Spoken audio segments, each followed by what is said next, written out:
Let's begin with some breaking news coming in at this point in time, and this is the latest that we are getting for you from Tamil Nadu.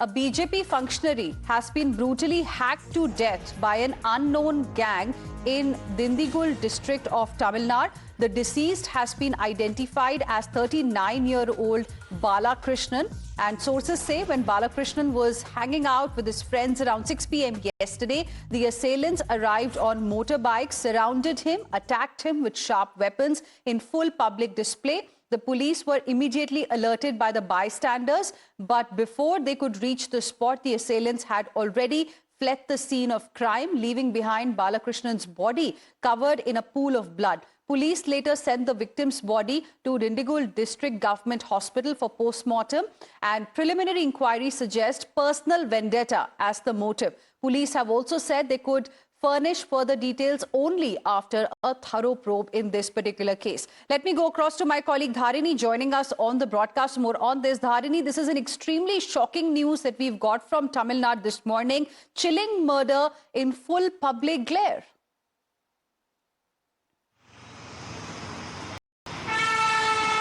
The deceased in this case has been identified as Balakrishnan, who is a BJP functionary from Dindigul district of Tamil Nadu. So what we are given to understand through local sources is that around 6 p.m. yesterday, when Balakrishnan was hanging out with his friends, unknown assailants who arrived in motorbikes, they attacked them with sharp weapons, and before the police could reach the spot, the assailants fled the location, leaving Balakrishnan's body in a pool of blood. So later, the Dindigul police, they sent his body to the government hospital, district government hospital, for a post-mortem examination, and now a probe is underway into this matter.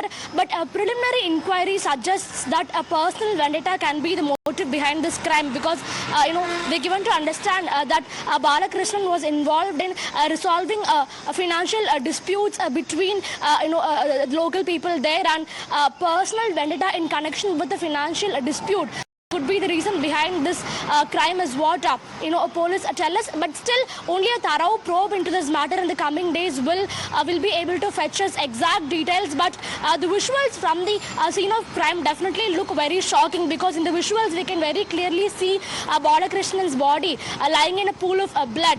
His head is severely injured, and it is very evident that he was brutally attacked with sharp weapons.